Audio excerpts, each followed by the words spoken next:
Hello, my chicklets. Thank you for stopping by.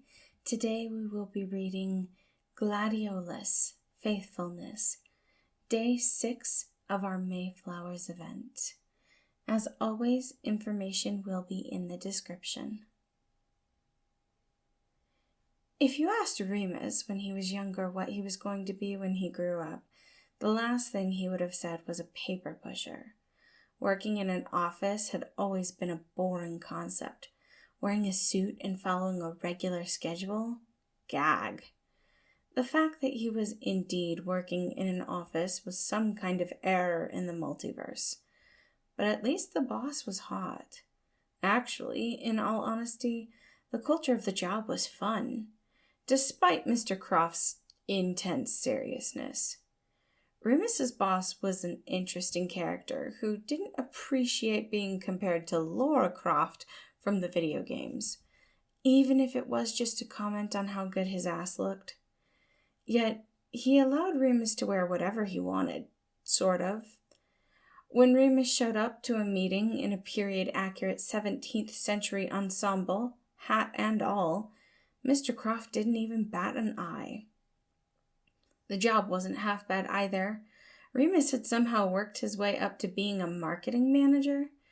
The ad campaigns that he came up with weren't often used exactly how he envisioned them, but his input was always taken into account, and it brought him a sense of pride to know that he was being appreciated.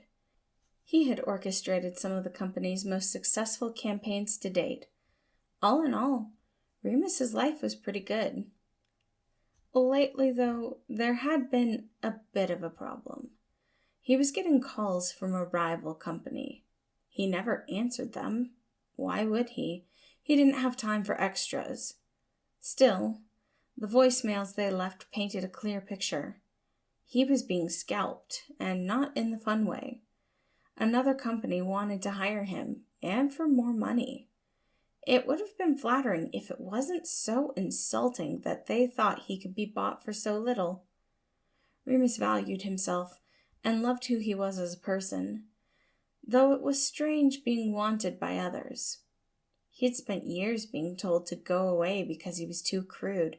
Now people actually wanted him for his creativity? He was honestly a bit surprised, and was telling his brother just that during their monthly coffee session. "So, are you going to take the new job?"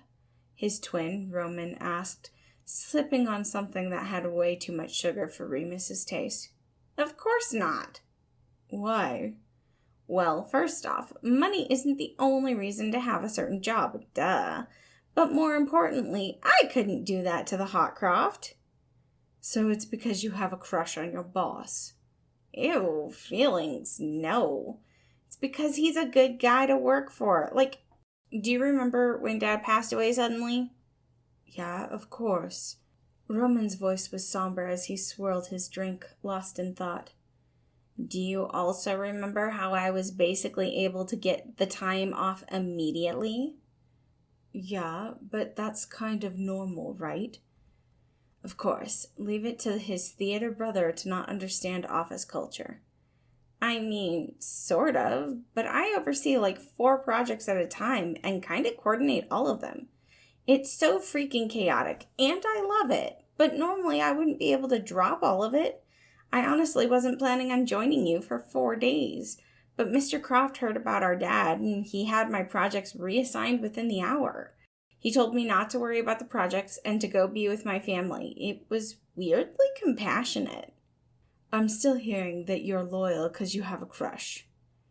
He made a grunt that sounded like, "All I know is that I will be faithful to this company as long as he continues to take care of his people." "But that's just one occasion. Don't get me wrong, it's a very convincing occasion, but..." Remus rolled his eyes. "I could think of 100 more. The mocktail parties so that people who can't drink can still hang out in that kind of atmosphere, the family-friendly staff events, the adjusted work schedules for those who have kids or neurodivergencies. He's so freaking considerate." "Oh, wow. This isn't a crush, is it? You're full-blown in love." "Maybe, but I don't want to put him in a position to make things awkward. Maybe I am in love. I adore making things awkward, but it's nice to just watch. Roman sighed, shaking his head. His brother was head over heels and wasn't even going to do anything about it. Logancroft was sitting 2 tables over, his back turned to the 2 brothers, hiding his blush behind a cup of coffee. He had had an interest in Remus for a while, mostly due to his employee's eccentric behavior. He tried not to have any favorites, but the man who chose to make a plethora of costumes just to get a rise out of people had always drawn Logan's attention. He had been surprised when he recognized the voice during a quick coffee break. How had Remus not recognized him? Maybe it was the less formal clothing or his unassuming appearance when he wasn't at work. Either way, he couldn't help but be extremely flattered by all of Remus's words.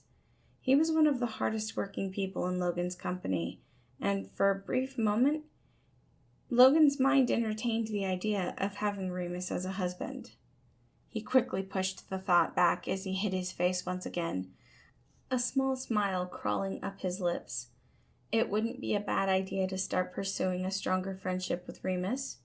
If things happened to progress beyond that, well, who was he to say no to a creative and chaotic gremlin of a person? Thank you for coming by. Again, this story was Gladiolus, Faithfulness. I appreciate all of you being here, and I hope you all have a wonderful day.